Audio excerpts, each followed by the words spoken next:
Hello, anybody? Can you hear me? Sounds like me. Really? Yep, Oh, you can hear me? I can.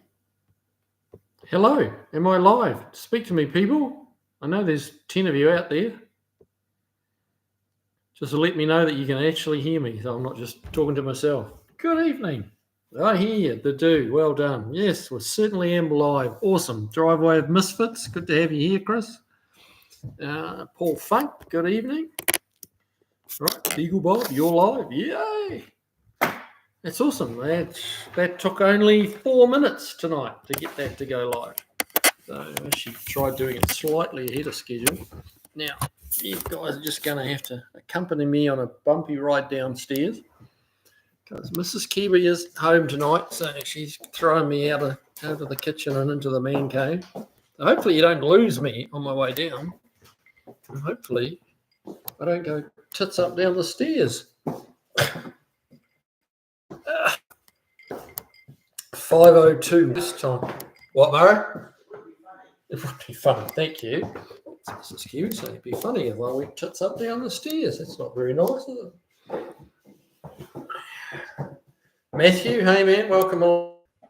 A little bit dark. Let me get a bit of light on the situation. Just bear with me, guys. Well, I am here. Not that I can hear you, but I can see. I can see actually because I'm not looking at the camera. But I will be. Just give it a second. So what have you guys all been up to? What are you working on? Tell me some stories about what's going on in your world, guys.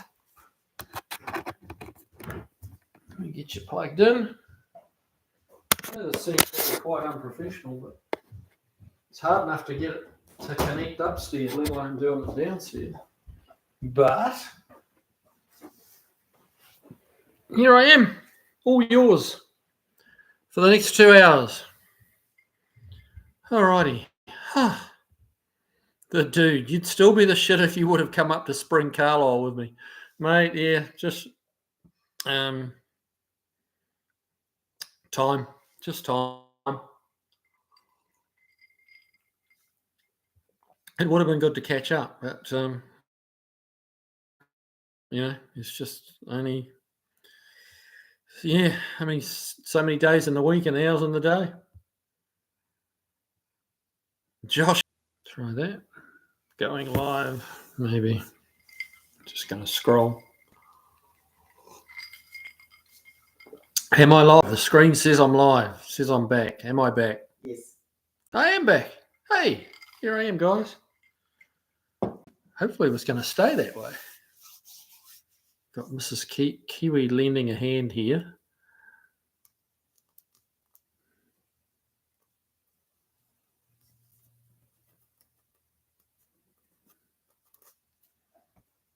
What do we got? Fran XB, my screen went into reload, yeah. Lots of buffering. Hopefully you guys can see me and hear me now. Mrs. Kiwi says she can, so you should be able to. Roy Miller, proud to be here. Glad to have you here, mate. Michael Welsh, maybe he's under attack. Yeah, it was the ice people knocking at the door.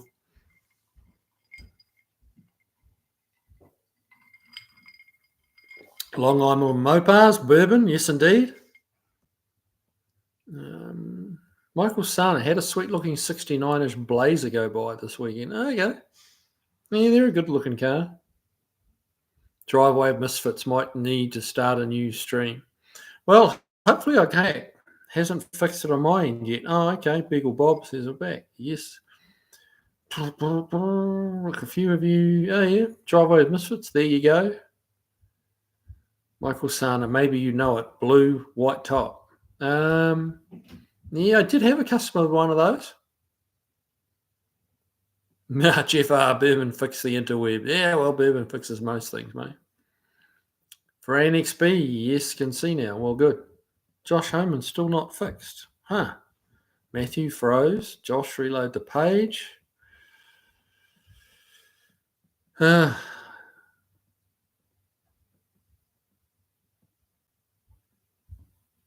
Beagle Bob, ICE people, isn't it? Immigration, something. Isn't that what ICE is about?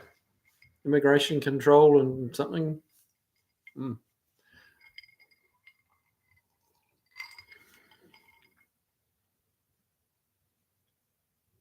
Danny Boyd saw a Pinto and a 67, 68 Camaro out on the road yesterday. Well, I mean, the weather's coming right, isn't it? We're getting more into cruising weather, which is nice. Michael Sana, the exotic car guys were out on Sunday. About 15 go by.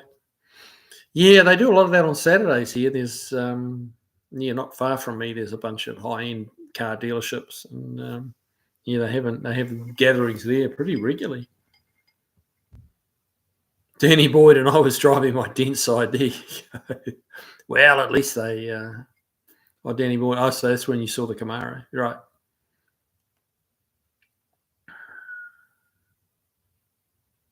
Mm-hmm. Josh Homan. Now we're good. Awesome. That's cool. Very good.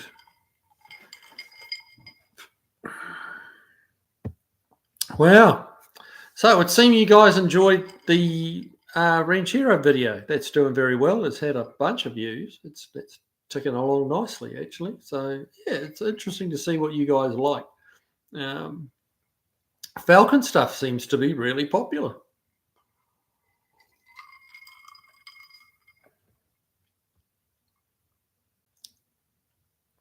The holes. Kiwi, what do you think of the spark plugs with multiple ground strips in the old cars? Is it worth it or is it a gimmick? It's a gimmick, mate. It's a gimmick. Like, they played around with those triple ground straps on them, doubles. That's all come and gone. And, there's always claims of more power, more fuel economy. But the reality is it really,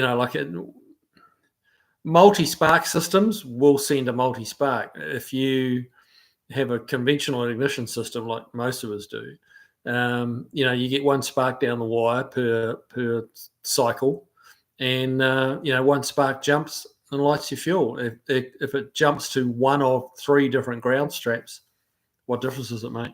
It's the act of jumping from the electrode to the ground is what lights your fuel. So it doesn't really matter which one it jumps to; it still lights.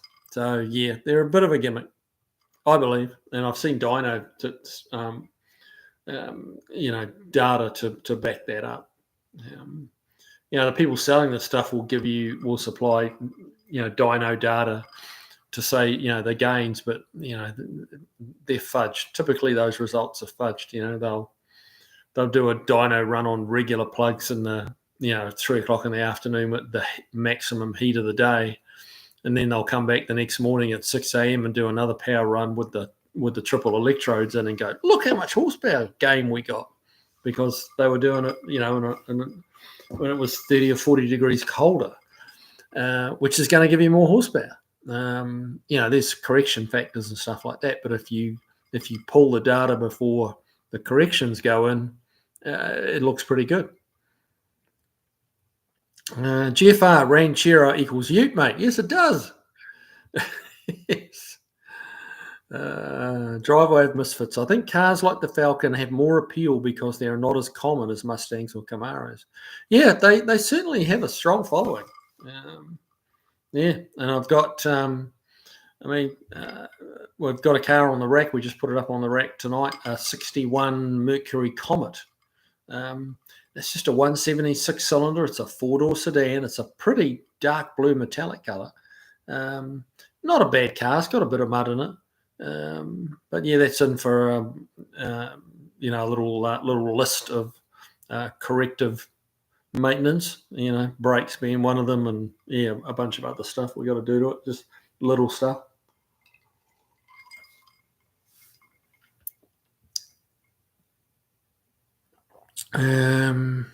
Danny Boyd, I used to run Spitfires. They were at least as good as Motorcrafts as far as I could tell. Yeah. Not bad plugs. I mean, I'm not saying that you shouldn't run them, but don't expect, like some of the gains that they claim. Andy Nicol, good evening all. Please don't anyone mention the Canadian election. I'm in mourning and suffering PTSD. Oh dear. Okay. All right. Nobody mention it. Jeff R. V-grooved electro, same BS. Yeah. Yep. I'm afraid so.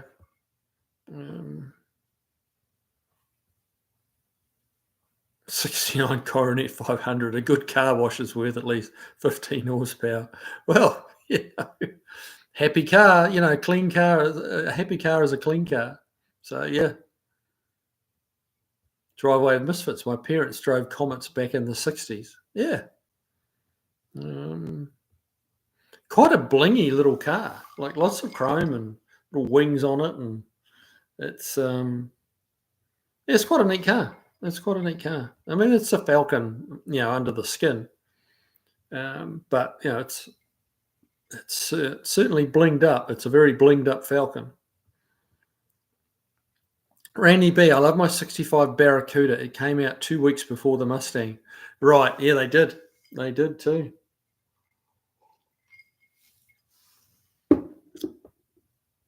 Well, Dr. Art's got one of those Barracudas now too, doesn't he? I've seen a little bit of thumbnails with that car in it.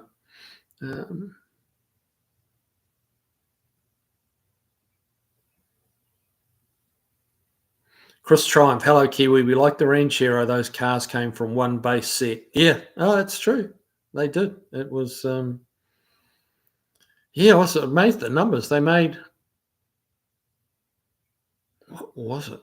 Like 350,000 Falcons in that 63. That generation of them. And that's a lot of cars. That's a lot of cars.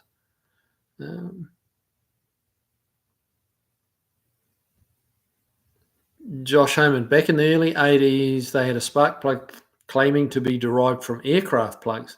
It had a central electrode that fired all around to the outer one.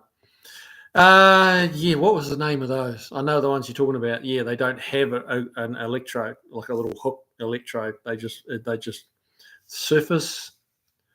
What were they called? Surface fire or something like that? Gosh, it's been a while.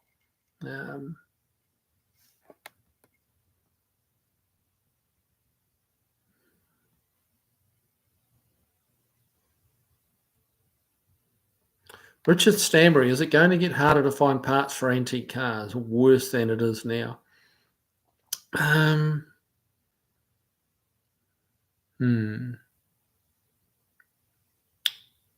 Supply might get a little tricky. It might. Certainly of the reproduction stuff and anything coming, China, Taiwan, in those places. Some of that stuff may get a little tougher to get, although probably just more expensive is probably more likely. But it depends. Some of the importers might get a little gun shy of tying up too much money. At some point, people are going to say, that's too expensive, I'm not going to buy it. Where that point is that's a hard one to gauge. And we have, I believe anyway, that we've all been pretty badly spoilt on the price of parts in the last, 5 years. Parts are cheap, parts are cheap. And, if they go up, 20%, because remember, these tariffs are not the 20% or whatever has been nominated. That's not at the retail level. That's the landed into America price. So, if it's $100 retail part, the 20% is not on the $100. It's on the $25 it costs landed. So it's 20% on 25, not 20% on 100.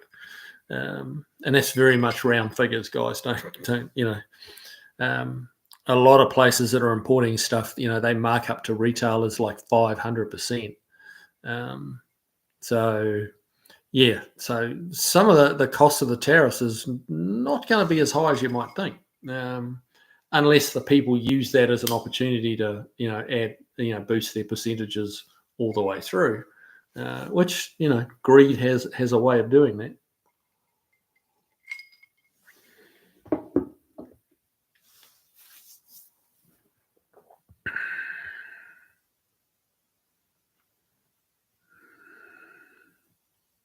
Pop's Mustang Shop. Remember to like. Yes, please do. Yeah, Long Island Mopars.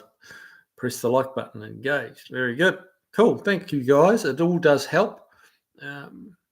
Helps promote the video, helps promote the live, and just keeps me on YouTube's radar, which is all helpful.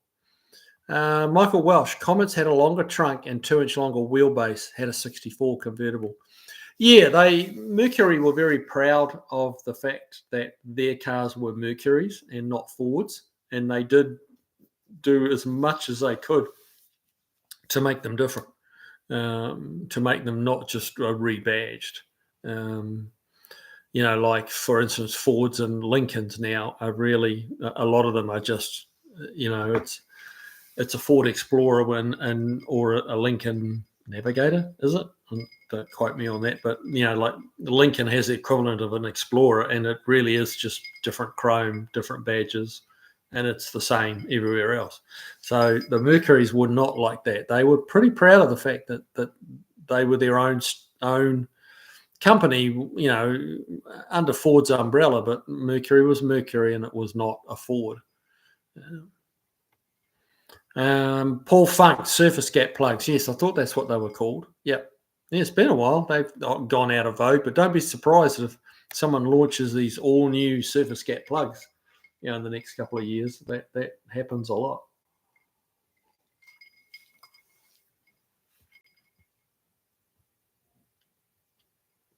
Chris Triumph, be right back, Kiwi. Have to get some mix. Fair enough.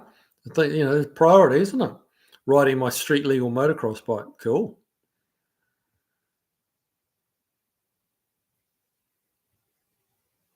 Jeff R. The insurance company bribed me to re-sign with a $25 fuel card. So at today's price, the HQ Premier we'll get a little bit over 14 litres this afternoon. Wow. Yeah, 14 litres doesn't go far, does it? What's that? 4.5 gallons, maybe. No, not even that. 3.5 gallons. Wow. Randy B, like me, it's nice to have a parts car. Hard to find nice parts for classic cars. And being into Mopars, it's not readily available. No, well, the hard to get parts are going to remain hard to get, and just continually get harder and harder to get as they're used up. But the aftermarket, the repop stuff is, I don't really think that's going to get any harder, just more expensive.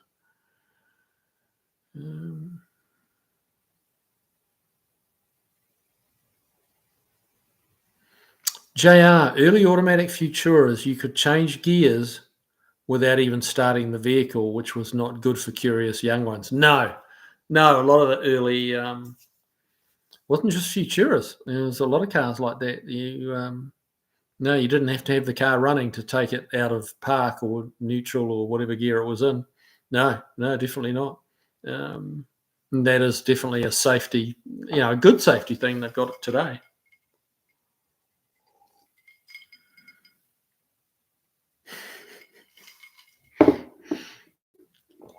Chris Freemesser, even Mercury didn't want to be associated with Ford. Oh, dear me.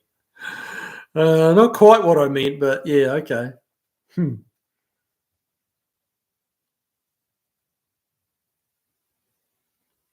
Driveway Misfit. So, Kiwi, what do you think about the new Slate EV? I'm not even aware of it, mate, to be honest. Honestly, looks kind of cool if they can meet their 20K price point. Wow. 20K for an electric car. That's pretty cheap. I'd be a little bit wary about that. They should just keep coming down in price as more and more come online, so to speak, and they just get better at building them. They should get cheaper, really. No, I'll have to look that up. So what is it? A Slate, the new Slate EV. I'll have to look it up, have a look. Michael Welsh, Mercury was a better car, but today the Falcon will get 40% more for less. Yes, yep. The Falcon has the resale value is definitely higher. But there's been lots of anomalies like that on cars. Look at the mid-50s Chevys, the Tri-5 Chevys. They were the cheaper car, but they fetch the most money. Like, 57 Pontiac is not worth as much as a 57 Chev, but it costs more. 57 Buick's not worth as much as a 57 Chev. Oldsmobile, none of them are worth as much as the Chevy. But the Chevy was the base model, like the base model. There wasn't a cheaper version than the Chevrolet, but it's the one to own now.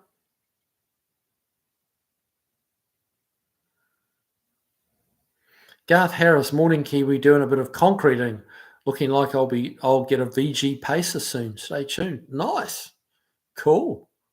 VG. Very nice. That'd be a cool car. The Lower Man's Vintage Garage. Sorry I'm late. Just finished putting the center console in the 60 T-Bird. Got all the electric window switches and all the electric windows working. Nice. That's a job and a half, isn't it? All that wiring and that's a job and a half. So well done. Well done. You're excused for being late. Chris Freemasser, AMC Gremlin didn't need to be running to take it out of park. Don't ask me how I know that. Yeah. Yes, that's happened a lot over the years. A lot. Which is why they came up with ways of stopping it happening, because it did just happen too often. Josh Oman, very good. Must have been a nightmare. Well, yeah.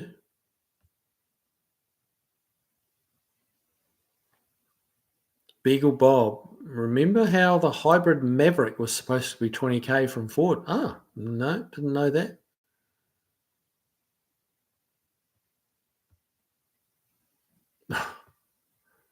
Chris Freemasser, they had so much demand that they didn't need to make the 20 grand model. Wow. Huh.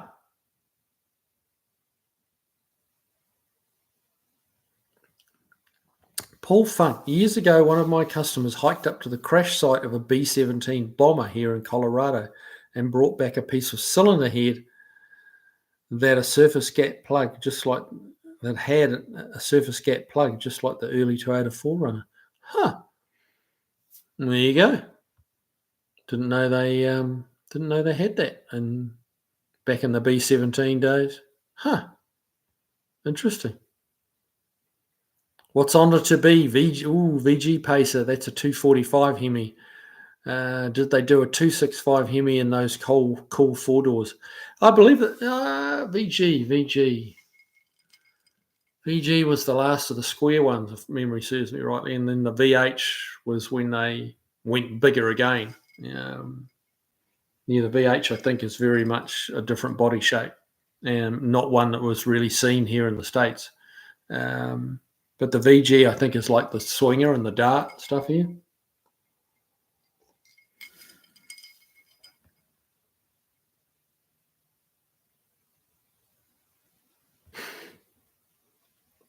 End of time. Sad day from Canada. We need help.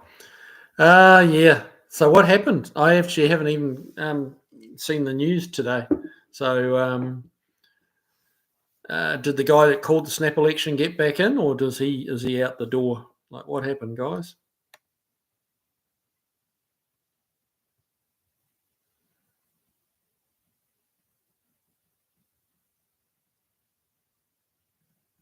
What's on it to be? Hi, Danny boy. What a storm! You had a big storm over there. You gotta keep me filled in with all the details, guys.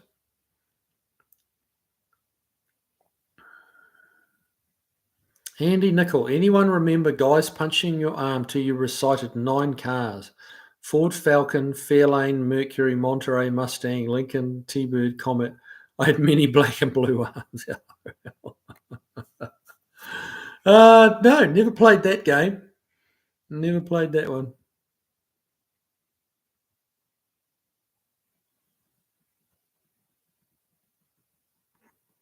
Danny boy, it was Haley. Oh, wow. Kind of afraid to go look at my glass and the thin metal on my S97. Yeah. Really, that hail can do some damage. So where was that? What area was that on?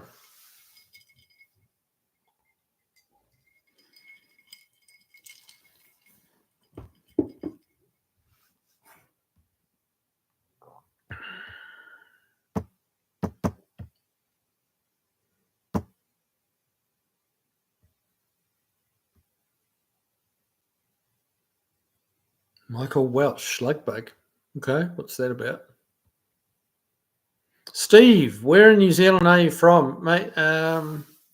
Grew up mostly in Taranaki, and then lived from moved to Auckland when I think I went into fifth form in Auckland when we moved to Auckland from Taranaki. So I guess I was 15, something like that, when we moved to Auckland, and spent the rest of my New Zealand days there in Auckland.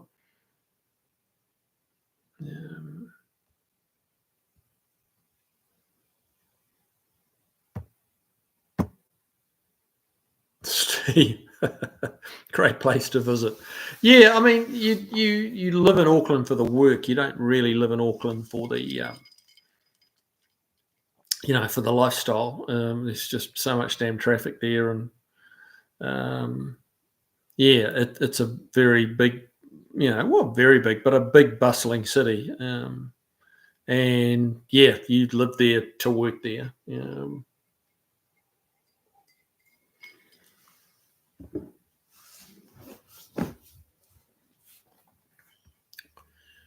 All right, what else is going on, guys?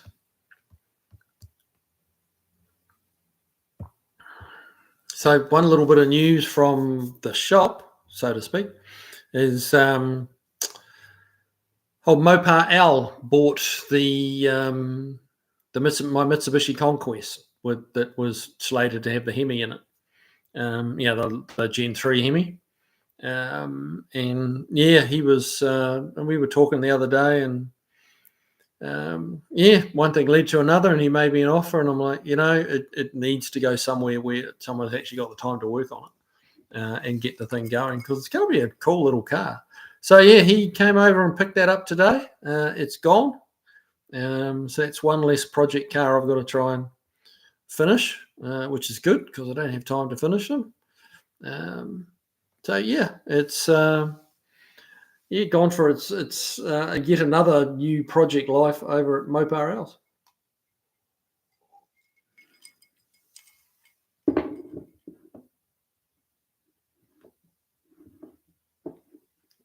Ah, okay. Steve Sadusky, holy shit, the feed is finally working. I thought it had been working for a while, Steve. Maybe, I don't know, did you need to refresh, or it's, well, I mean, at least you're watching now, so that's a good thing. Michael Welsh, first one who saw a VW bug yelled slug bug, and then you hit the person sitting next to you in the arm. Yeah, I do remember a game similar to that. Yeah. It was, I can't remember what we called it. It wasn't slug bug, but it was the same thing, different name.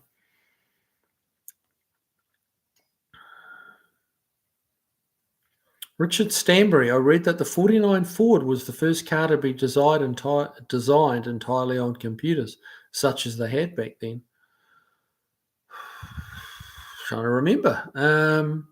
I do seem to remember something about that, what you're saying there. But yeah, it escapes me. That may well have been a thing. Jeff R, what has happened in Canada? That's what I was asking. I can't go and turn the news on now. I'm talking with you guys. Steve Sadusky, Kiwi, your feed has been frozen on my end since the start. 34 minutes, mate. I got on it went live, like properly live, just after 7, like about 3 minutes past 7. And then I came down to the man cave and we lost connection for a few minutes. And then we were, I don't know, 5 minutes. And then we were back up and rolling. And so, yeah, I'm not sure why you got stuck there on a frozen screen, but you're here now. So it's all It's all good.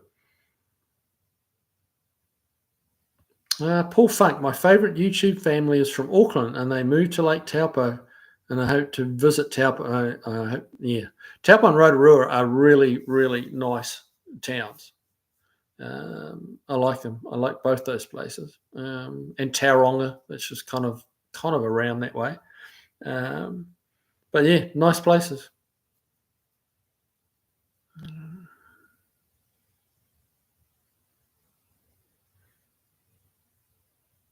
Driveway of misfits. We still do slug bug in our family, but you're not allowed to slug when you're seeing your beetle. Okay, now that seems fair. If you own one, there's going to be a lot of punching of arms. Yes.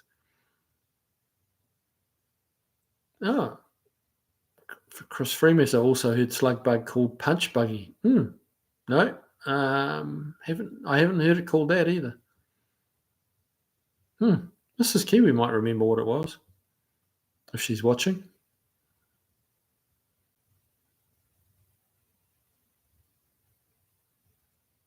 Josh Homan, I think it was the second generation Chrysler LH cars that were the first to be fully done on computers. Okay.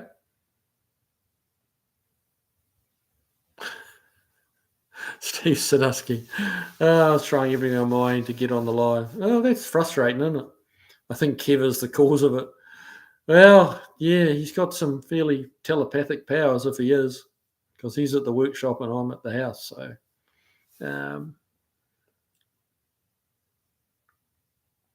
Jeff R., if you saw a VW, it was also known as Punch Bug. That might have been it.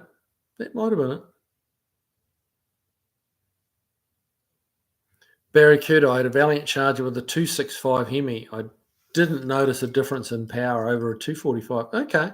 Was there a difference in claimed horsepower from the 245 to the 265?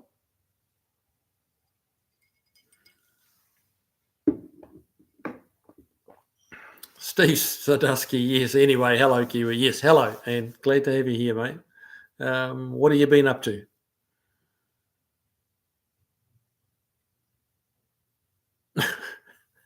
Andy Nickel, yeah, I remember punch bugging, but it never took too much reason for guys to punch each other. This is very true. This is very true.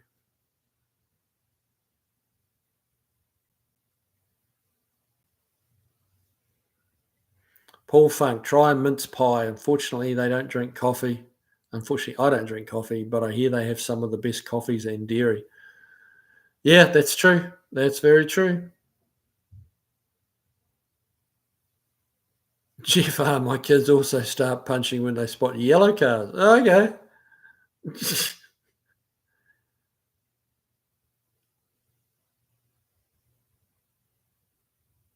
Fran XB, Steve, I reloaded the page that didn't work, then reloaded YouTube, and Kiwis was offered again, and I clicked on that and was back in with it working. Yeah, I'm really not sure whether it's a YouTube thing or it's a my internet thing. My internet says we got super strength on all the signals, and we're not overusing. There's not like lots of stuff running, so it shouldn't be the internet here at the house, but something's going on. It's always a bloody lottery as to whether and when I'm going to get, I'm going to be online and live.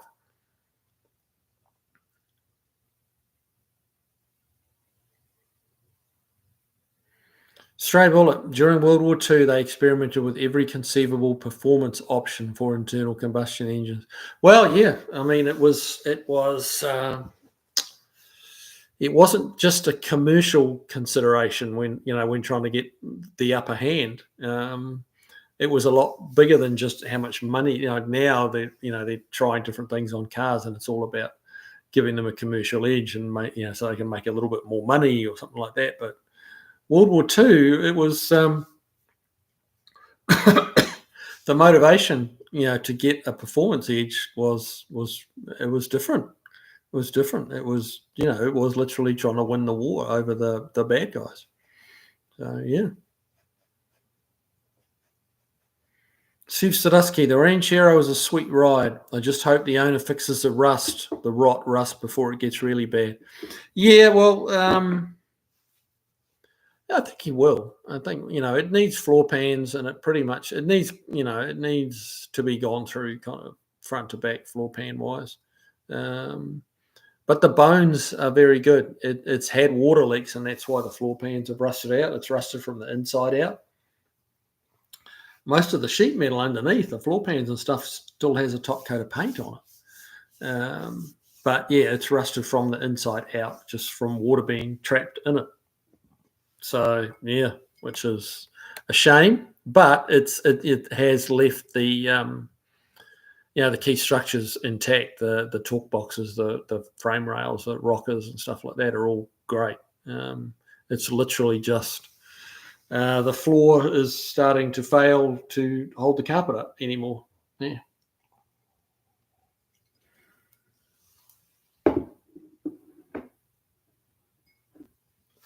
The Lower Man's Vintage Garage. Such a name.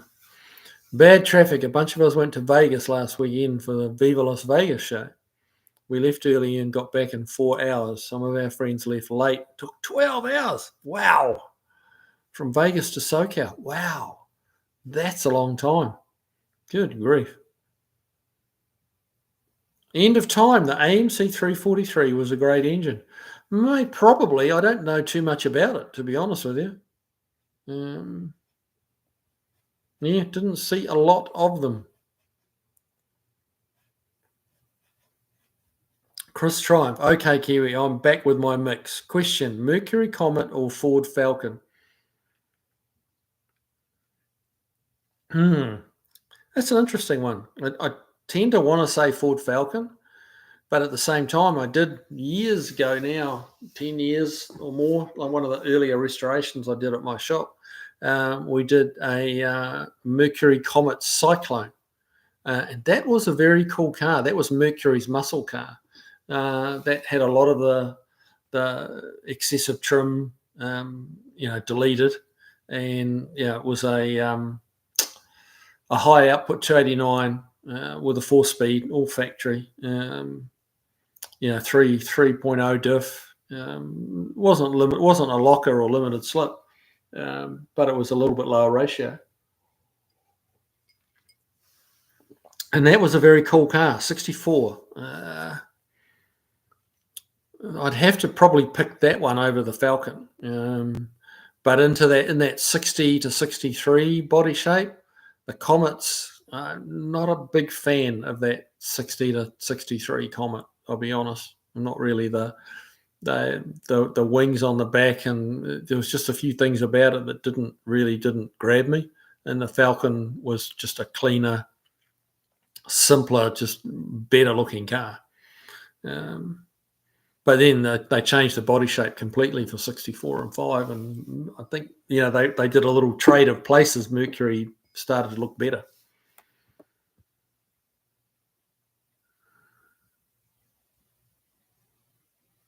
Paul Funk, I think they tested World War II aircraft engines on the top of Pikes Peak. Well, that would make sense. Pop's Mustang shop. May I brag on Lucas transmission fix? Sure. Used it on my 74 Charger to stop slipping, and also on my 08 Mustang to stop a leak. Good results for me in the last 2 weeks. Well, that's good. I mean, that's helpful, man. Yeah, that's helpful. The guys, we all want to know that stuff and see, who's having good results and who's not. Yeah, so it's good to know. Chris Freemaster, some World War II German fighters actually had fuel injection. Yeah, they did. Steve Sadusky, that was a nice 79 Vet, Kiwi. How did it handle on the road? Did it have good acceleration? The acceleration was just okay. It was, they weren't over endowed with power. And, it was very capable, but it wasn't, you couldn't really say it was fast. It pulled pretty good, it had some torque. But yeah, not a rocket ship. It was the wrong year. Like the pollution was kicking hard. I think the horsepower was only like 260. Someone did pipe up in the comments on that video and was quoting the horsepower's on if memory serves me right, it was about 260, which is, there's 4 bangers making more than that these days at production.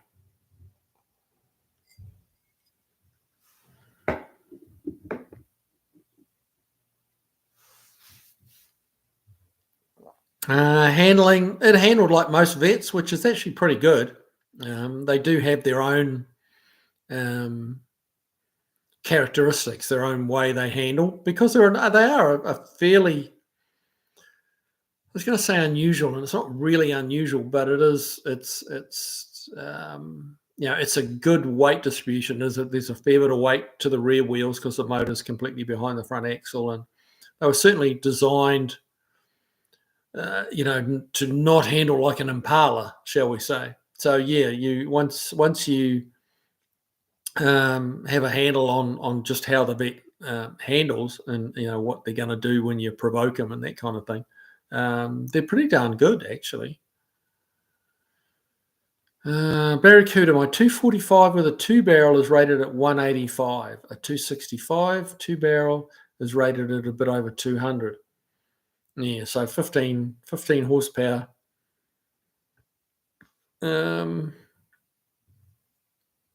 Yeah, that's not a lot of difference. 15 horsepower is not night and day, by any means. It's not like, oh my God, this really thing flies, this thing really flies. Compared to my old 245, you're not going to get that. It's not that big a difference. If you were comparing a 245 with a 360, small block Chrysler, then you would expect the reaction to be, whoa, this thing's way more power. But you're talking about 20 cubic inches. So, yeah, it kind of makes sense that you wouldn't really feel it through the seat of your pants. Stray Bullet, soon you'll be able to ride a train to Vegas. Yeah, you will too. You will too.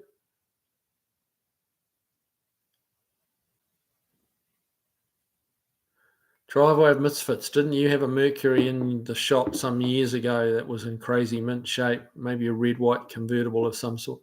I did have a 57 Mercury Parkway Cruiser, I think it was. Parkway Cruiser, something like that. It was a big 4-door hardtop tank that was in great shape. Yeah, that would be what it was.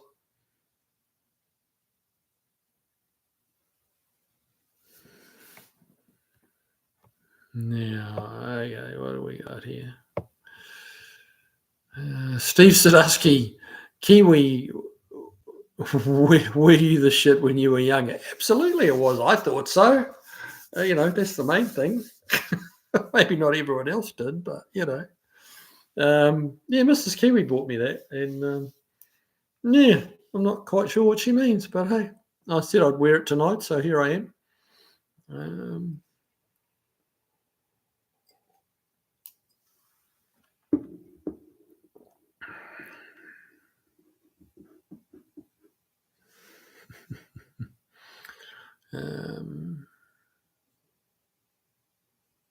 Paul Funk, the later versions of the B29 were fuel injected. Okay, there you go. Chris Freemasser, only up until he moved to Auckland. Yeah, it was a little smaller fish in a bigger pond up in Auckland than it was in Taranaki. Not that I was anybody in Taranaki at all. But Auckland was a big place coming from Taranaki.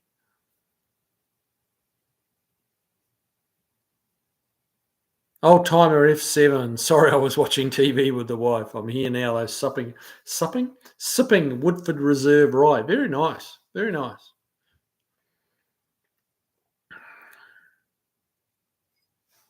Stray Bullet. It's when you get above 20,000 feet that internal combustion engines really start to struggle. Yeah. Yep.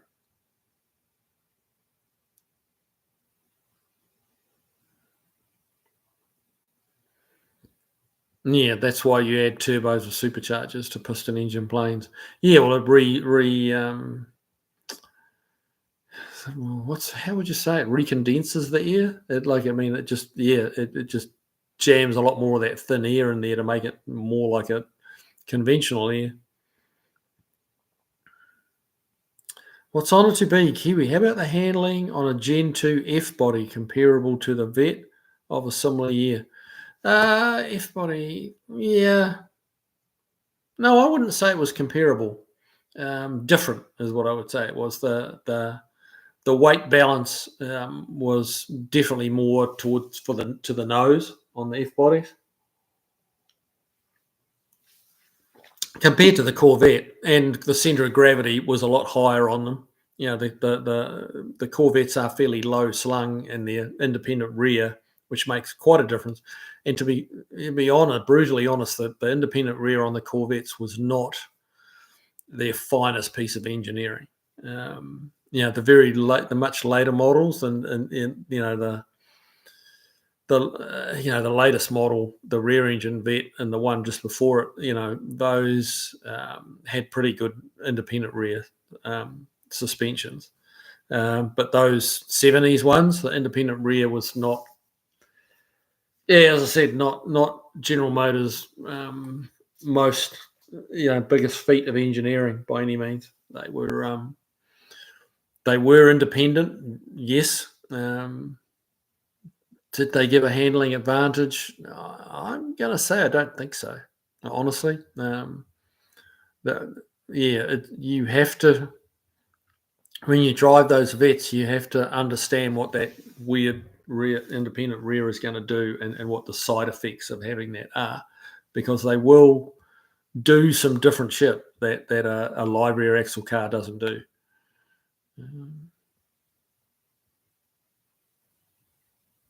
Barracuda 185 doesn't sound a lot, but the torque is plentiful, great for towing. They were very torquey engines, and it was a different era too. No, 185 is not that much by today's standards, but it was a different era, different time. That was actually pretty darn good in the day. Yeah, what do we got here? Chris Triumph, Kiwi. We did a penny copper ragtop Comet, white top, white interior, and a white top, red interior. Falcon. The Merc had the better headlight grille, in my drunken opinion.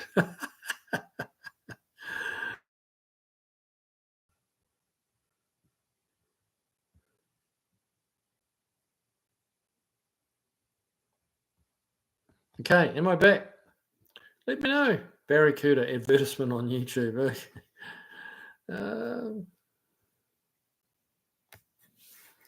Yeah, man, it's frustrating. I know that.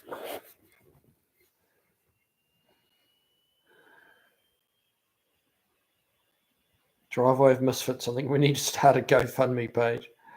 Man, I've got proper internet down here in the man cave, but hopefully I'm back. Rebooted. There you go.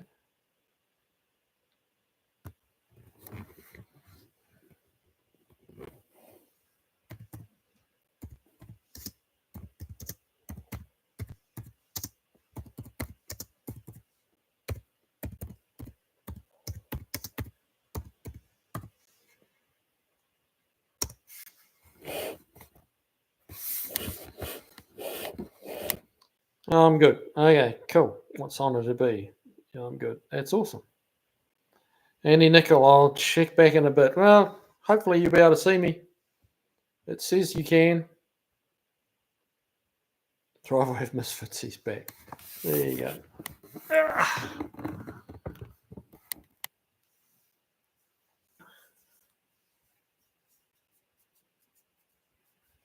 Phoenix B, I dumped the clutch in low gear from 60 mile an hour, and the Corvair nearly stopped on a dime but blew up the engine. Oh, that's painful.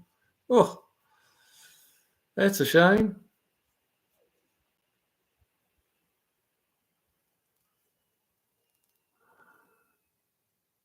Beagle Bob, have you touched your Crown Vic front end yet?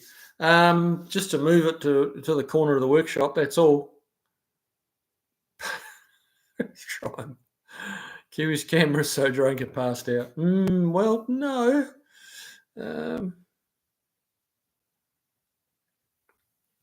No, I mean, the Crown Vic is probably going to sit there for a little while, because we've got to actually jump onto The bed.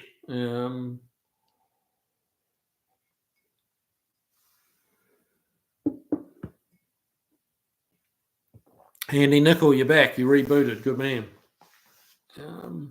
Seems I need to reboot my end, and you guys need to reboot your end as well to make this damn thing work. I'm really not sure who to talk to about trying to make it better. Any suggestions? I'm all ears. Because I know it's frustrating for me, and it's got to be frustrating for you guys.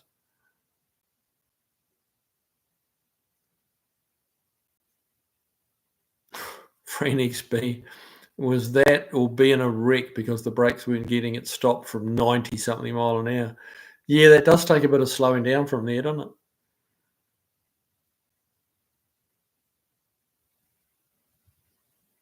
Beagle Bob, I'm getting around to doing ball joints and control arm bushings on mine. Probably would be a lot easier when the thing is off the car. Well, yeah, it would be, yeah.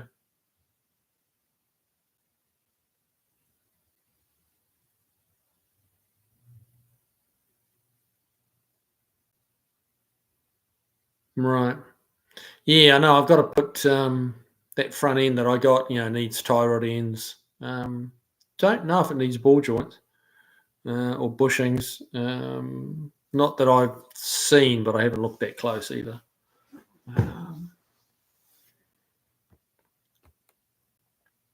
Jeff R, do they have chocolate Easter eggs in the US? Yes, they most definitely do. My daughter says they don't. They seem to hang around for weeks in my house. Wow.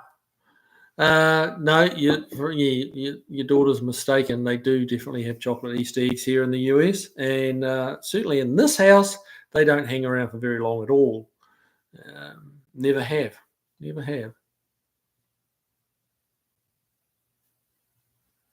Barracuda, did you enjoy that video of the Hot Hemi 6 at Bathurst? I actually did answer that question, but I guess you didn't hear it because of this disconnection thing. But yeah, I did answer you before, and yes, I very much did enjoy that video. It was awesome. Bathurst has a place in my heart since I went there back in '85, I think it was. And yeah, it's just an absolutely magical place, and one of the best, if not the best, racetrack in the world, in my opinion. Don's Manufactory. Hello, Mr. Kiwi and everyone. Hello to you, sir. Welcome along. Thanks for joining us. Driveway of Misfits. The chocolate Kinder eggs with a toy inside are illegal. Okay. Because of the small parts, the swallowing risk and all that, I guess.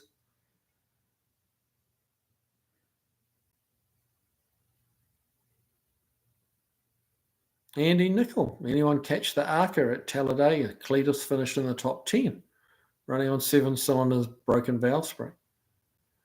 Huh. That's a pretty good effort then. Dave, my Crown Vic also needs front end work. Not looking forward to it. They don't look like an overly complicated front suspension. Are they? I haven't worked on one at all, so I don't know. But they don't. Looking at it laying on the floor in the workshop, it doesn't look anything too complicated. But maybe I'm just not seeing it. I haven't actually done it, by hand yet. So I guess I might be eating those words.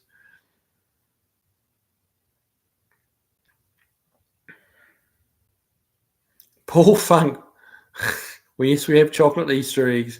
We also have peeps, and they are fun to put in the microwave. Or do they blow up or swell up? What do they do in the microwave? I know what they are. They're like little marshmallow chickens, aren't they? Granddad's Jane. G'day, Kiwi brother. G'day, buddy.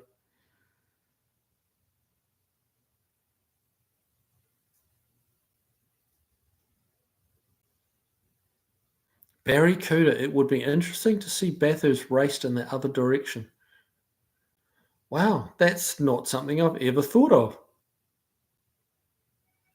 Huh. Wow, wouldn't that be a different track? Oh, excuse me, guys. I'm working my ass off today. I'm a bit knackered. Barracuda, that's a really interesting thought. I'm just thinking I'm just going through the different corners in my head, and it's like, wow, that would be Coming down Conrod straight to Forest Elbow. That'd be a test of the brakes.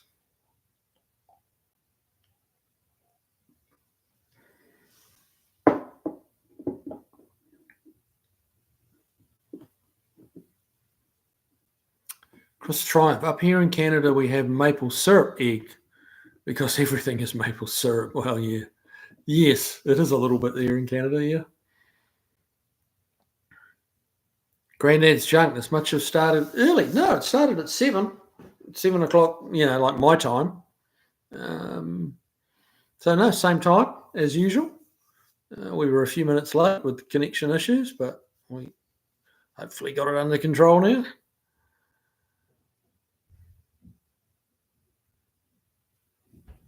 They pull funk, they blow up. Yeah, I kind of figured something like that would happen. Dave, no lift or garage, but at least the driver's paid. There you go. That helps a lot.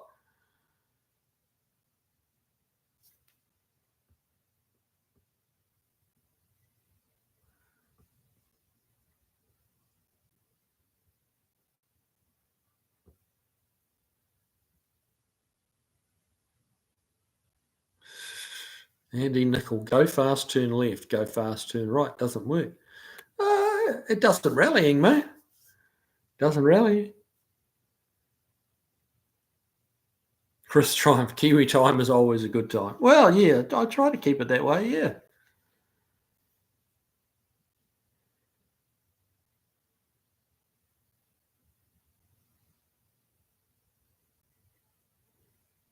Granddad's junk, Kiwi, brother. My wife picked up a 2-door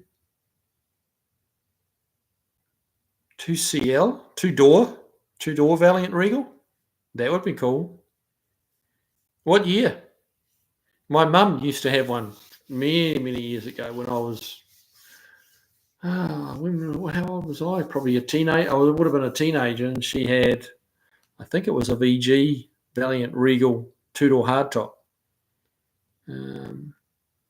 That was a pretty cool car.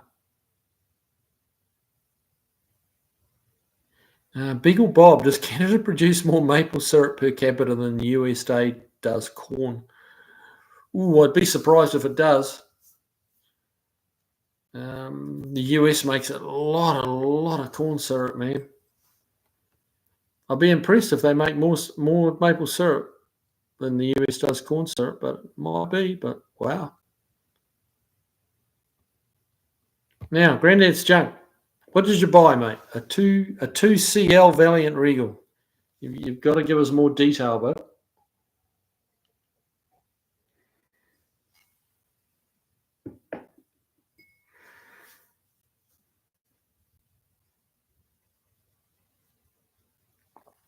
Driveway of misfits. I know Canada has a strategic maple syrup reserve. I think you're right. Makes the maple joke seem a bit silly. Yeah. Strategic maple syrup reserves. I'm not sure about this.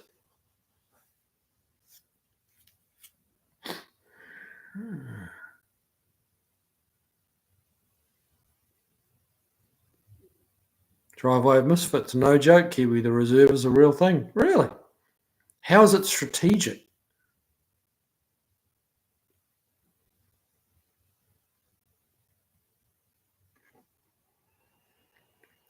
What's honoured to be, Kiwi, you mentioned rally car racing in the past and maybe have mentioned this before, but I like the Renault Turbo 1 and 2 cars, Group B. Oh, yeah. Fabulous. Fabulous little cars. Those little 1300 and something cc, 4-cylinder turbos, rear mid-engine. Yeah, fabulous little cars. Fabulous. Crazy time. The stuff the factory were making was just... they were, what would you call them? Factory hot rods, I guess you could call them. But I mean, these were cars that, those little Renault turbos, they, I mean, that was a front engine, front wheel drive, like transverse mounted, little shopping basket type car.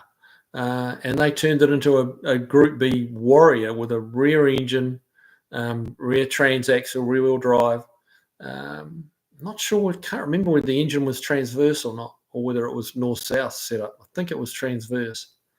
But yeah, I mean, what they were doing, they were taking, a front-wheel drive car and converting it to rear drive, moving the engine from the front to the back. I mean, there was really nothing much left of what that car started out life truly is. But yeah, they were awesome little cars. Awesome little cars. Steve Sadusky, Kiwi, finding it harder to get quadrojet rebuilding parts. Mate, I really do quadrojets, to be honest with you. So I haven't experienced that. That white GTO we've got in the shop. I did a quick. Well, I didn't really rebuild it. I put a kit through it, and that was easy enough to get. Just the rebuild kit, as they call them. It's really just a gasket, a needle and seat kit, really. Don's Manufacturer, is that Pee Wee Herman behind me? Yes, it is. One of the subscribers of the channel, Fish Geraldine, you'll see him comment, and he pops on occasionally here.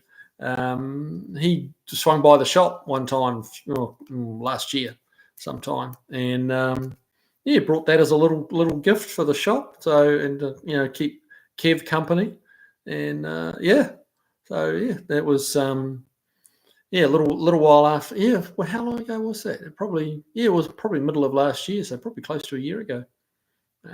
So that was pretty cool. Hang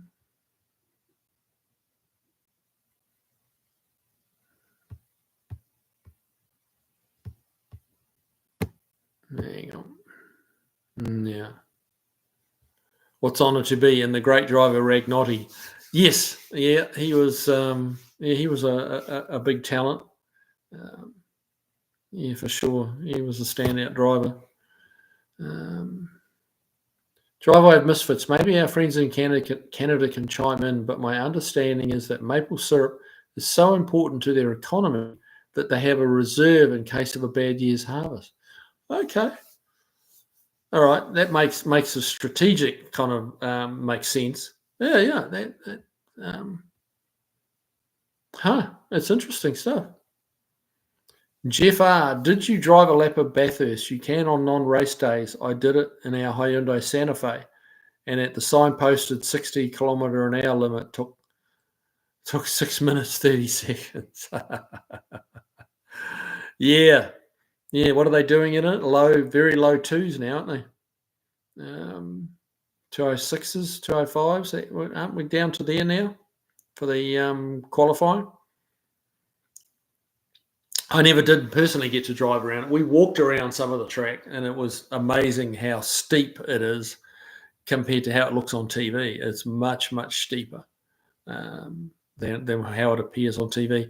And honestly, some of the super speedway tracks here are like that, like Daytona and Talladega. You don't realize on TV how steep the banking is. It's very, very steep. That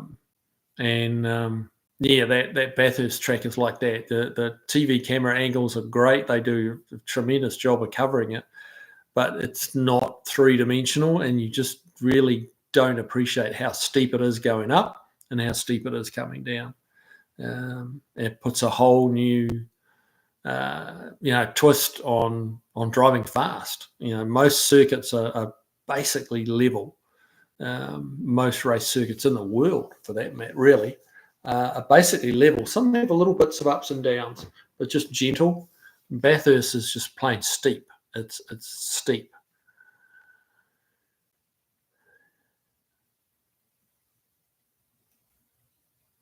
Your Digital USA, I see the Giz just bought a Mint RX 713B. No, I didn't see that. I didn't know that. Okay. Here in the States, did he buy that? I mean, he's living in the States now, isn't he? So I assume you mean in the States.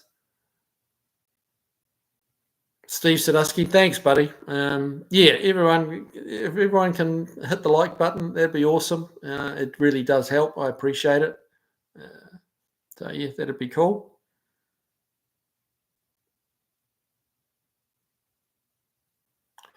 Oh, Granddad's drunk. You bought two VGs, Regals. Nice. One is on the road with a Warren of Fitness and Rego, and they both have Pacer wheels on them. Huh. Very cool. So that was a package deal, was it, on two of them? Paul Funk, I had a really hard time finding an electric choke for my neighbour's quadrijet. Huh. Okay. Yeah, couldn't really comment on that. Not something I've had to look for.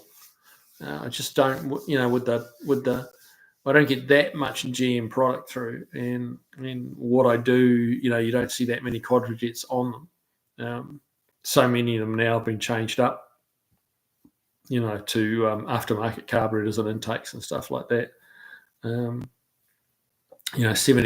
of the ones I see, have long since, lost their quadrijet. But yeah, that would be frustrating if you can't find an electric choke.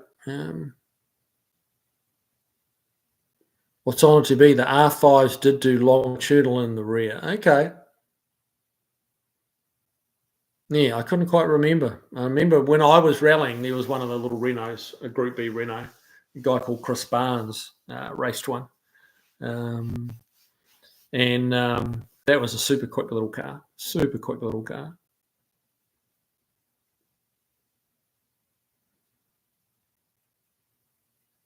Andy Nichols, sugar maple takes a long time to grow and take a lot of space, plus very labour intensive to produce. Corn grows fast, takes little space and easy to produce, yeah.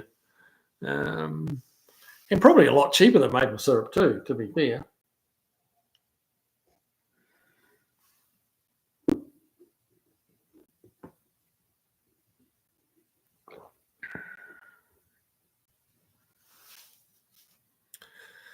Right. Driveway of Misfits was meaning to ask, what is a warrant, a WOF? It stands for Warrant of Fitness, which is like a safety inspection. Your Digital USA, hey, welcome along, man. Oh, I already spoke to you about the gives. I didn't realise, I just read the gives part, didn't realise it was you making the comment, but there you go.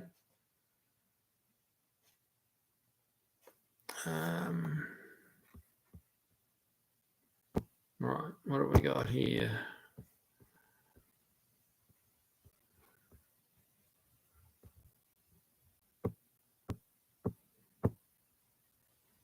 Beagle Bob, have you ever wanted to make a tandem axle pickup just for the heck of it?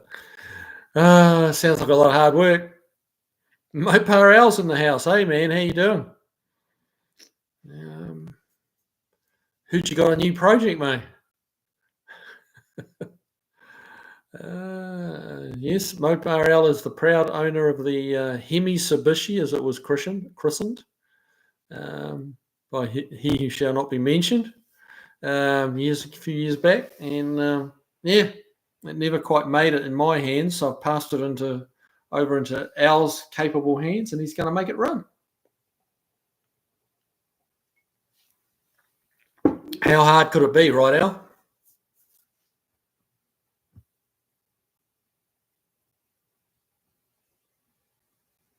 Barracuda. I knew a man that bought a brown VH Valiant hardtop. Nobody thought much of it. Then he painted it black, and they wanted to buy it. Huh. Okay. The VH hardtops were a good-looking car. They were a good-looking car. I'd actually liked them just as much, if not a little bit more, than the Charger. Just because they were a little more different. You didn't see many of them.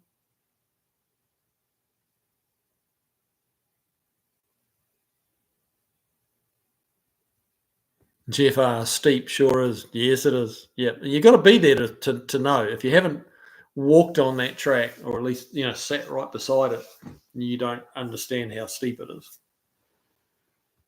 Which is just, that's just a TV thing. That's not because people don't get it. It's just TV just doesn't show it. the same way that the human eye does, you know.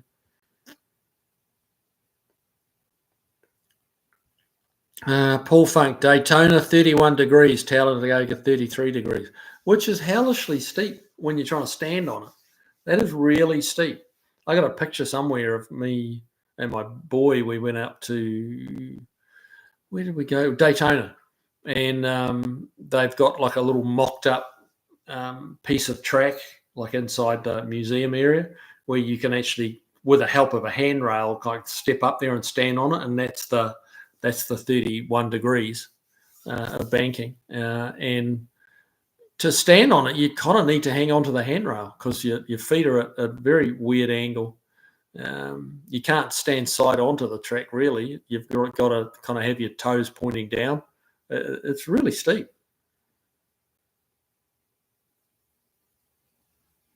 Chris Triumph, us Canadians are comically goofy. Someone stole a tanker of syrup and it was a newsworthy deal. Well, that's a lot of syrup. What's that worth? It's probably more expensive than a tanker of gas.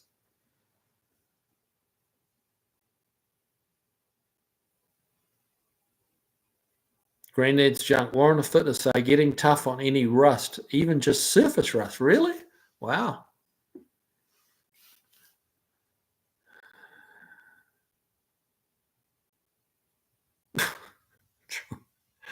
Oh, Chris Freemason. Did the theft create a sticky situation? Well, yes, I suspect it probably did.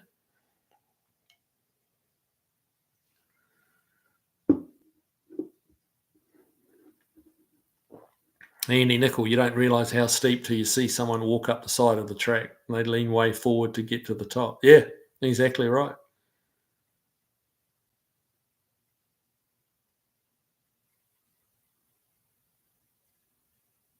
Granddad's junk. The guy wanted both to stay together. They were both in good condition for the price, $22K. So are these 4-door sedans, 2 doors? What did you buy, bud? Not that it really matters. I'm just kind of curious because, as I say, my mum had a 2-door hardtop, Valiant Regal. I think it was a 67, but it's a little hard to remember.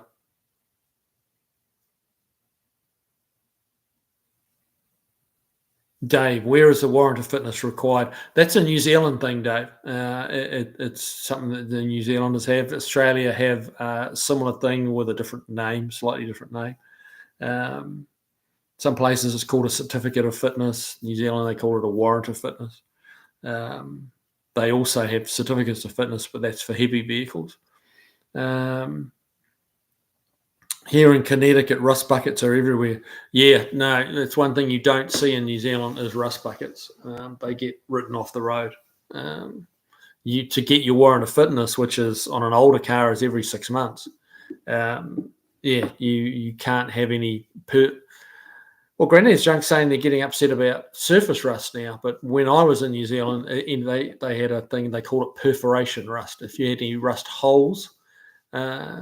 And this is going back a few years, but they said if you could get a finger in the hole, then that was a fail. And that hole could be in the hood, the deck lid, the front lower valance, wherever. It didn't matter. They didn't distinguish where it was. But if you had a hole through the metal, it didn't matter where it was, any part of the car. If you could put a finger through it, then you were a fail. That was a fail.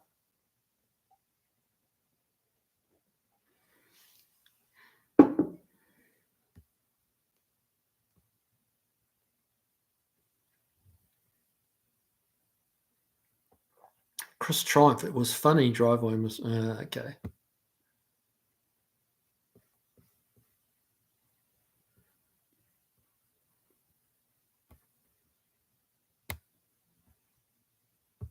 Hang on.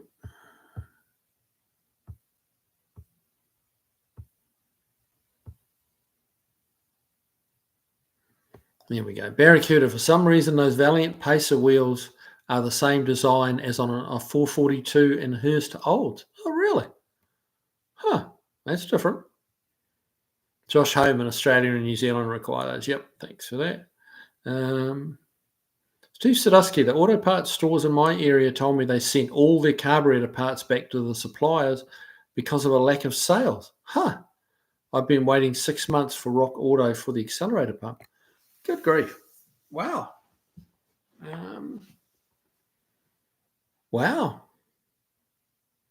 Yeah, I buy, okay.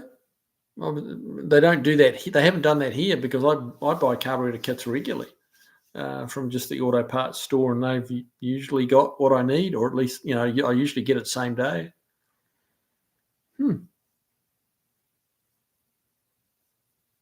Johnny C. Tanker of syrup. I guess watch out for the shipment of waffles stolen next. Oh, good Lord. That'd be a party, wouldn't it? Phew.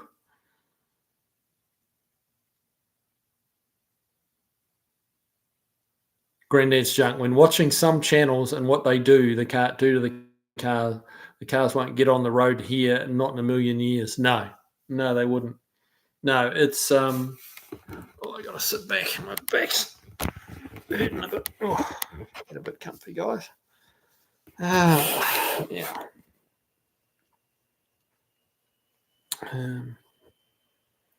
Yeah, some of the stuff that goes on here is quite staggering.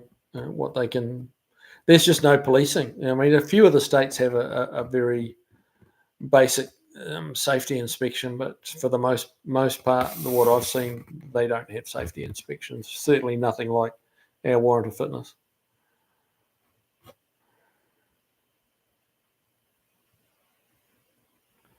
Dave, here in Maine, there's miles and miles of tubing collecting sap, pump stations, generators, and cameras everywhere. Oh, wow.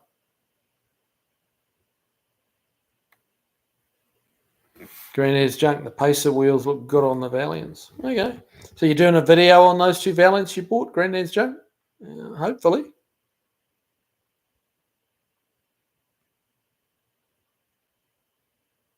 Yeah. Yeah, Chris Freeman is the same. Car inspections here are handled at a state level. Many states don't require any sort of annual inspection.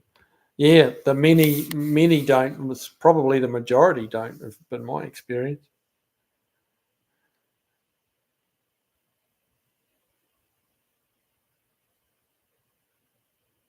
Okay, Barracuda. What's on it to be? I know the VH Pacer was a 4-door and supposedly only 2 black ones made. Oh, wow.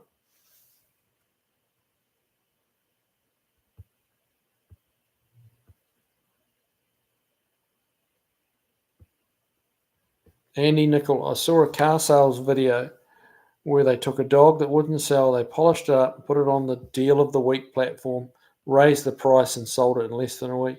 Mate, there's many used car stories like that. Many of them. If you tell people that this is something special and wow, then a huge amount of people will go, oh, wow, okay. And they'll just swallow it all, hook, line, and sinker.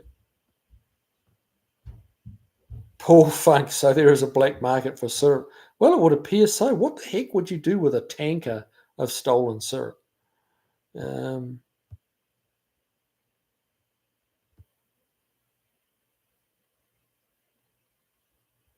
Chris Triumph, Kiwi, after 5 years of hibernation, I'm getting out the Suzuki GT750.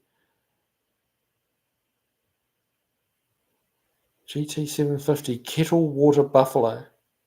Not sure what that means. Have you worked on two-stroke engines? Very little bit, really not much. Not my area of expertise, two-strokes. No, not really. Worked on a few rotary Mazdas, which are, two strokes, but not like two-stroke motorbike engines or anything like that. No.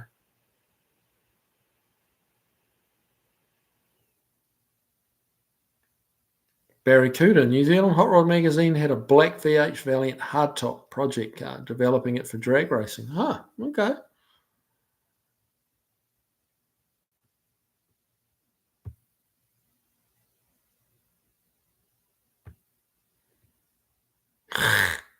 NASCAR Hall of Fame has a still on display, no sample. So, yeah.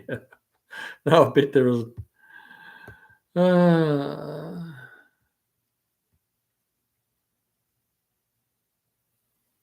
Jeff R., I suppose the Bathurst track is called Mount Panorama for a reason. Oh, exactly right. I mean, the Mount Panorama came way before the Bathurst track. And while it's not really a mountain, it's a big ass hill. So, yeah, it's not really a true mountain, but it's pretty darn big.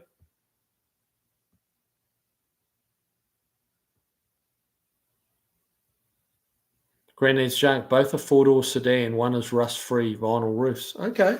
How the vinyl roofs holding up? Are they being okay? Or is it causing an issue?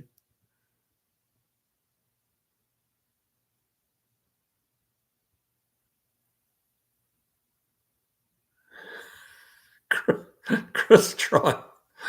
If I got a finger in the hole, well, that was it. Well, never mind. Yes. Okay. That's funny. Yes. Yes. A little bit slightly different. Yes, I feel. Granddad's Drunk, my wife's van had surface rust on the radiator surround. I had to wire brush it and paint it for the last warrant of fitness. Wow. Really? That's crazy.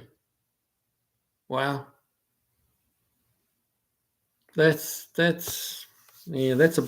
the top, but yeah, it sounds like New Zealand.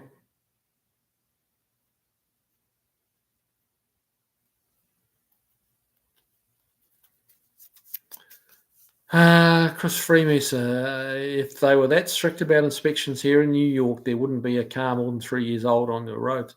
No, there wouldn't be. You're absolutely right, and that's why they can't be that tough. Barracuda, the Aborigines have claimed ownership of the top of Mount Panorama. Oh, good grief, really? And they want to receive money for allowing the race there, I'm guessing.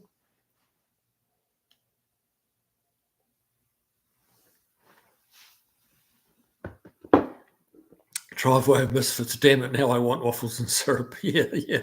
I could go some waffles and syrup. I could. Fran XB, Andy Nickel. I'm guilty of buying the Crown Vic like that. What is bad is that I knew better and yet fell for it. Oh, shit. Oops.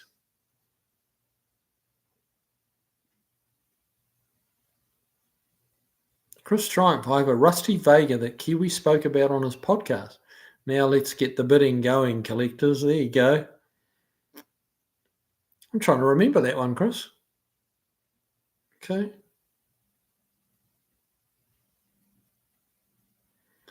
Dave, a water buffalo was a water-cooled two-stroke. Great bike, just not too popular. Okay.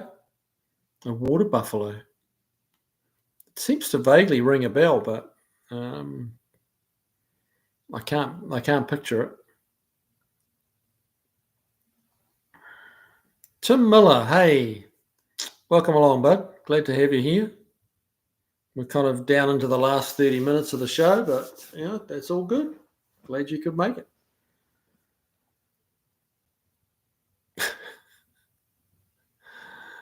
Volfly is in the house too. Look at all you guys tuning up late.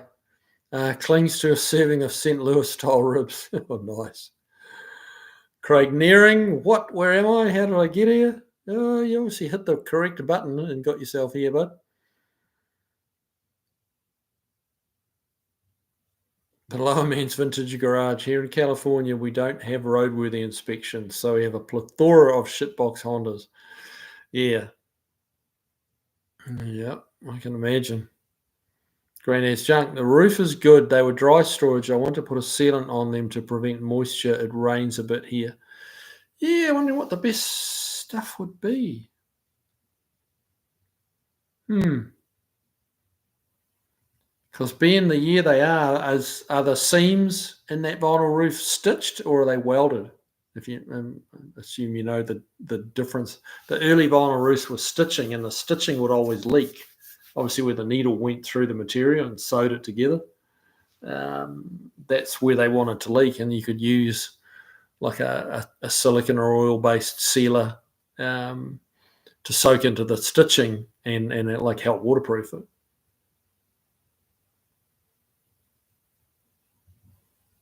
Chris Triumph, thanks Kiwi, the Vega price is skyrocketing. Well, that's good, mate. Craig Nearing, Suzuki 750, most were blue. Okay. Well, fly to get groceries. Well, man's got to eat, right? Fly shop's hungry. Good Lord. Barracuda, Suzuki 750cc Water Buffalo. Nickname. Huh.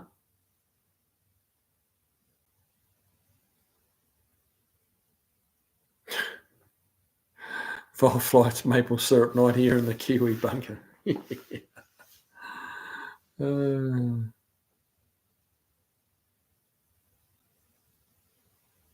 Tim Miller was putting a radiator and shroud on my 70 Mach 1 air testing. Okay. Well, hopefully it'll go well for you, mate.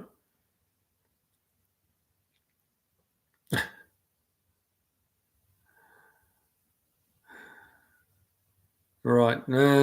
Dave, I'll give you a Pinto and two fire extinguishers for the Vega. Oh, good Lord.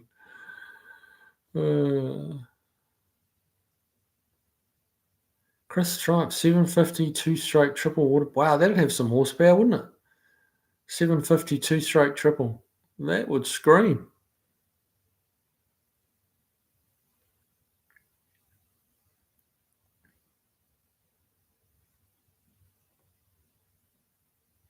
Vilefly had a nice unrestored mint condition 76 Eldorado 500 cubic inch.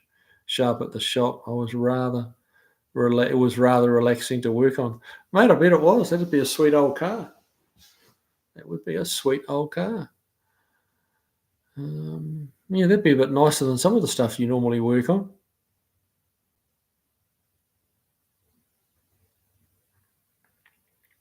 Craig Nearing, I love that triple cylinder honk of that Suzuki. They did have some power.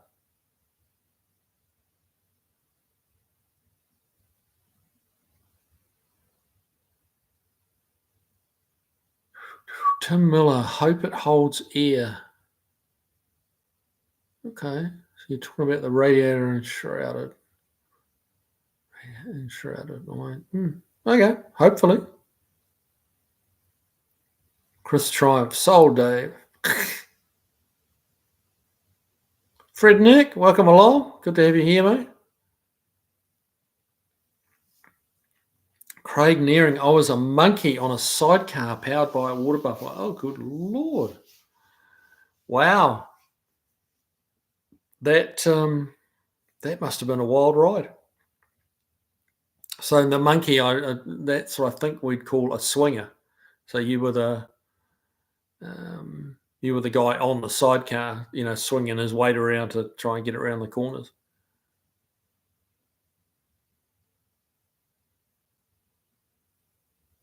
Granddad's joke, the 380 went fast too. Yes, it did. All those triples went fast. Josh Homan, I've heard that those late production 500s produced only 190 horsepower. That's possible. That's possible. I mean, they had a 454 down to 185 horse, I think, or 180 horse on the 454s, which is less than a 283.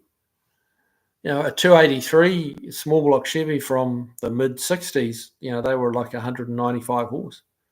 So, they choked down a big block to less than an old 283.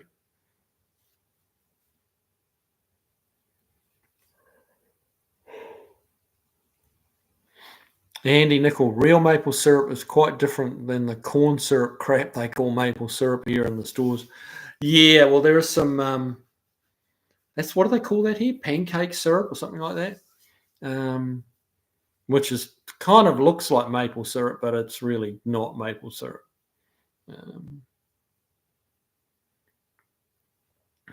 most of what you buy in the big chain stores is grade A, and apparently I was told grade B, the B grade maple syrup is better tasting than the grade A, but the grade A is lighter coloured and like more pure, but doesn't taste as good. That's what I was told. But the Canadians here can correct me on that if that's wrong. Laurel Flynn, late to the party again. Hey, well, you made it. That's the thing. That is the main thing. I have to sit back again. Damn, the thing is killing my back. There we go. Try and get comfortable.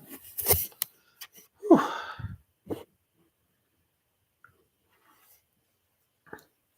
Driveway of Misfits, quite a nice break from all those awful Fords, eh? Volfly, the 500s just need a timing tweak. They wake up just fine. They like a little more spark.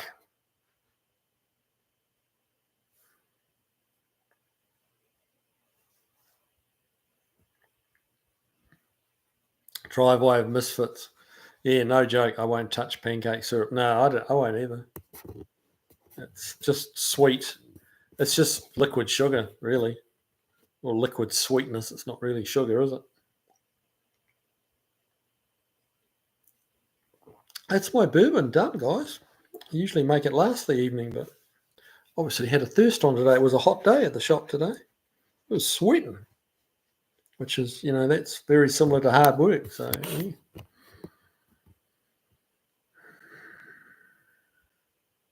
Craig Nearing then they went to a 1000cc Kawasaki 4-stroke. Wow. Barracuda had a 78 Yamaha TT500. Use it on the street. Wish it was, yeah. Yeah, those old bikes are kind of cool. It would be fun to kind of just do one for something completely different, just not knowing much about motorbikes at all. It would be a nice little change.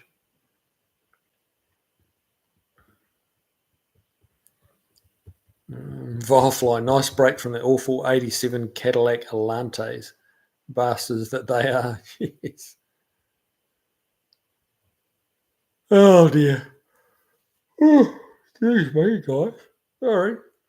Steve Sadusky, do you think the syrup thief stuck around? Boom, boom. Chris Stripe still own a Yamaha RZ500. Silly fun bike. Yeah, I'll bet. Tim Miller, what's a dwell setting on a 70 Ford 351 Cleveland? Probably going to be around 30, I would say. Around 30 would be where you want to be.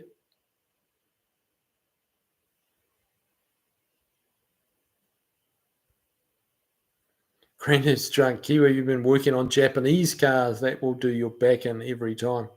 No, mate. No, I haven't. Driveway of Misfits. Thank you, sir. We do have 15 minutes left. You're right. But that means I'll have to run upstairs and get it. So I'll be gone for 5 of the 15 minutes. So I'll hang out. I'll make it. But I will have one. Thank you, sir. As soon as I sign out.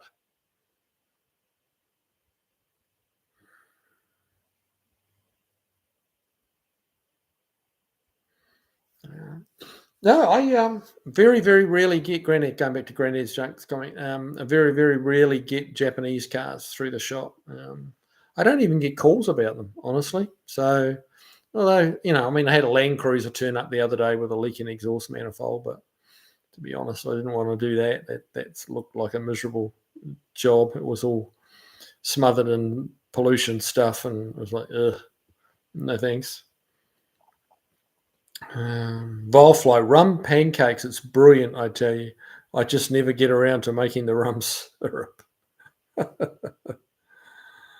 Andy Nickel, I would imagine the grade A is more pasteurized than grade B. Probably, yeah. Steve Sadusky, really appreciate the videos you do on the classics that come to your shop, Kiwi. Keep them coming. Oh, well, thanks. Yeah, that's what it's about. I'm trying to put something out that you guys enjoy. So, yeah, I'm glad you're enjoying it. We've got some upcoming videos. We've got the Hemi-powered bump side truck is up and running and driving.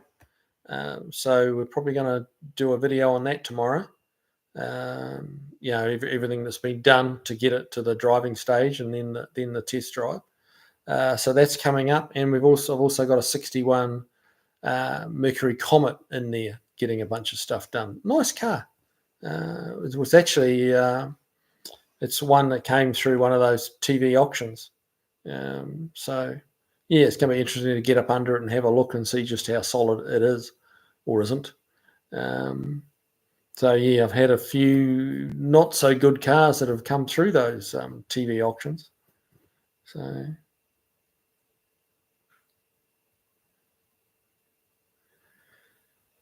Firefly, all dwell settings are about 30, 32 degrees, varies with the coil. Yeah, a little bit. It varies from 4 to 6 to 8 cylinder engines too, doesn't it, though?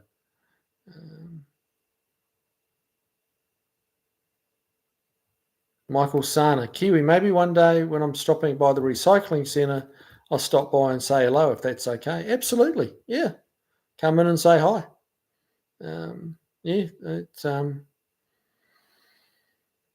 Yeah, I don't have a problem with that at all. Andy Nickel, the best syrup is straight out of the tree. It would be interesting to try that. It really would. What's on it to be? Can I suggest Mike's carburetors to the person waiting on parts from RA? In the past, I've gotten rebuild kits for Holly 1920 and 2280 and Carter BBDs. There's a few specialist carburetor places around. Now, while I haven't heard of Mike's carburetors, I don't think. Where is he? Is he up north? Maybe I have heard of him. But there's a couple of guys around that have like thousands of different kits, in stock. It's becoming, as you can imagine, as less and less carburetors, it's becoming more and more specialized. But the guys, and they'll be a little bit pricier, but so be it. But the guys that have got 10,000 carburetor kits in stock, they got some money tied up, so they need a return. Stray bullet, you have to boil the water out first, Andy. Yeah, that's true.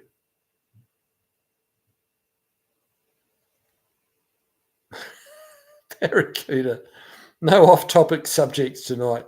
May I suggest more refrigerator talk? Well, we are talking about maple syrup. See, that's not car related, unless you're the getaway car when they stole the tanker full of it. Driveway of Misfits takes 40 gallons of sap to make 1 gallon of maple syrup. Now you know, and knowing is half the battle. Yes, that's true. I had seen like something on Discovery Channel about making maple syrup and just how much they have to boil it down.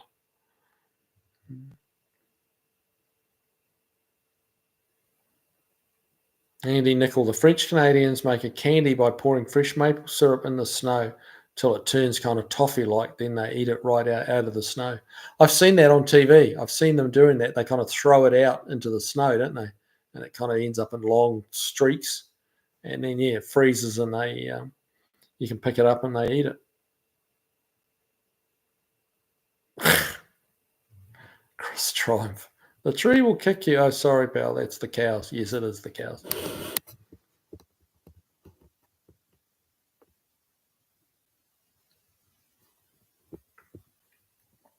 Dave, bad back. If I'm careful, I can lift 100 pounds. Sometimes I grab a water jug and I'm out of commission for 3 days. Yeah, it's weird what triggers it, isn't it? It's weird what triggers it. But off to the chiropractor tomorrow. It's kind of it's becoming it just kind of wears on you,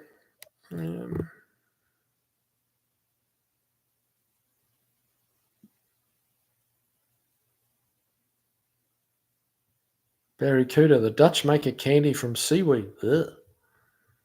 That doesn't sound anywhere near as good as making candy from maple syrup, I have to say.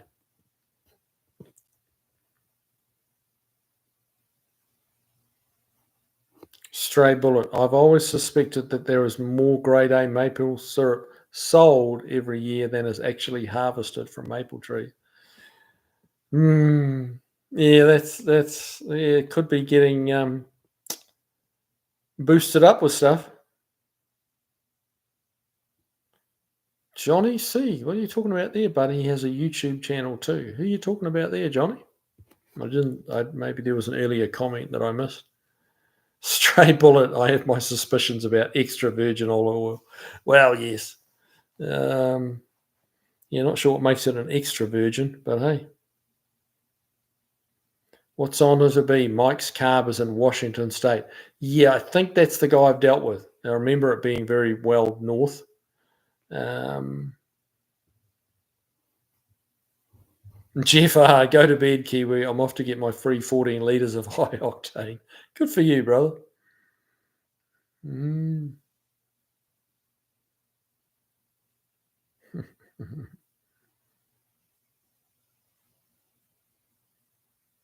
Firefly, get a weightlifting belt. Dave, at least you can look like a pro wrestler. Jeez. Michael Sana, for the others, Kiwi shop is 5 miles straight down the road from me. I saw his videos and went, I've driven past his shop 1,000 times. There you go. Yeah. World famous in Franklin. There you go.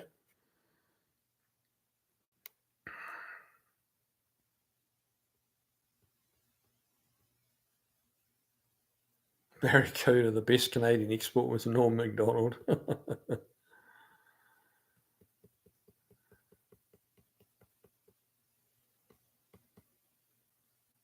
Oh, okay. Johnny C. He has Mike's carburetors. Okay, he has his own YouTube channel. Well, for the carburetors. Oh, I guess he's doing instructional stuff with all the carburetor rebuilds and stuff. That would make sense. Okay. Yeah, I get it.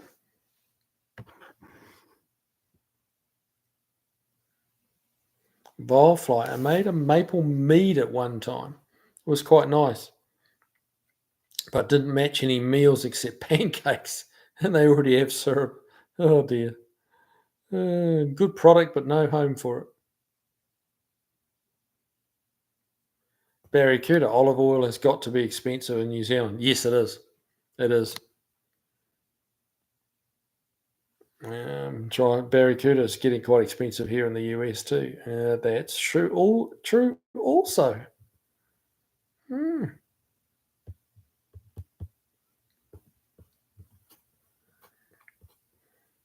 No, it's coming up to that time again, guys. We're almost burned through our 2 hours.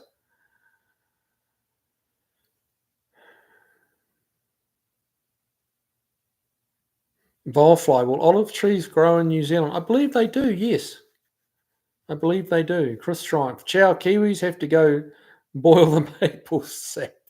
Have a pleasant evening. Yes, cheers, mate. Thanks for joining in. Thanks for the humour and the comments, and yeah, it's all been good. Volfly planning on becoming an olive oil baron. Well, that's not. Yeah, that's different. I'll give you that. Derek Debajag, good one. Okay, good to have you here, mate. Didn't realise you were in the room. Dave, get your heating pad and go lie down. Yeah, it's probably not a bad idea. Granny's junk, everything is getting expensive. That's why we grow our own produce. That's happening more and more.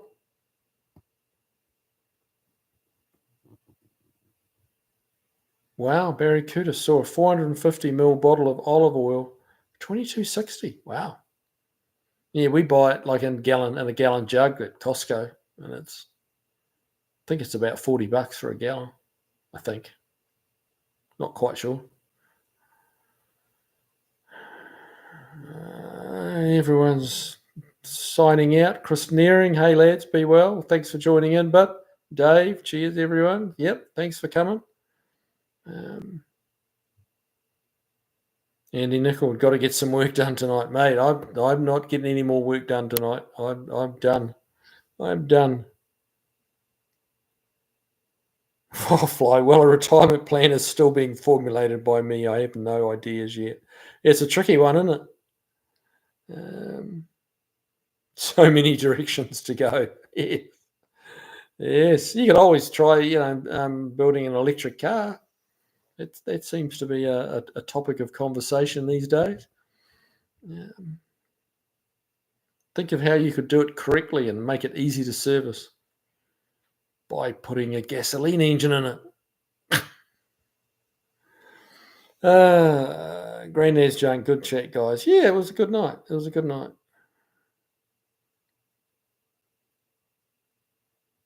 Andy Nickel, cold is better for inflammation. Okay. In the back. Heat feels better but doesn't help the back. Oh, really? Huh.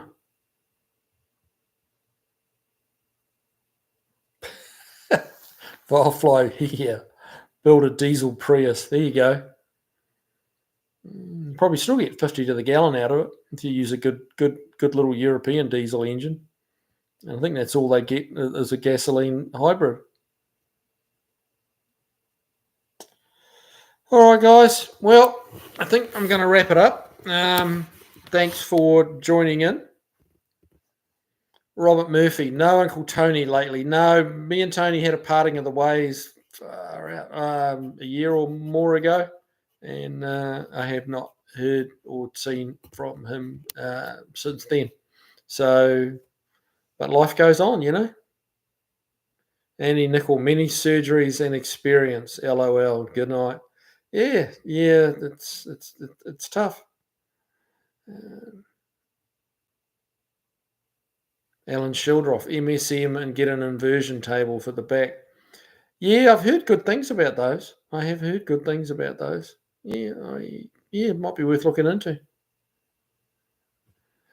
All right, guys. Well, yeah, we're out of time, so I'm going to wrap it up. Call it a night. Thanks so much for joining in. Thanks, Andy. I'm going to go and have that bourbon now. Yeah. So for your super chat, that was awesome, and yeah, keep working on your cars. It's coming into summer. You got to get out there and get them going, and get out there cruising and just have some fun. So yeah. In the meantime, yeah, I'll be back here next Tuesday, and you can tell me what you got done. All right. Firefly, good night, Kiwi, and dream of pancakes. Yeah, there you go. Yeah, yes, that'll make me just dreaming about pancakes will make me put on a couple of pounds. I'm telling you. But that's just how it goes.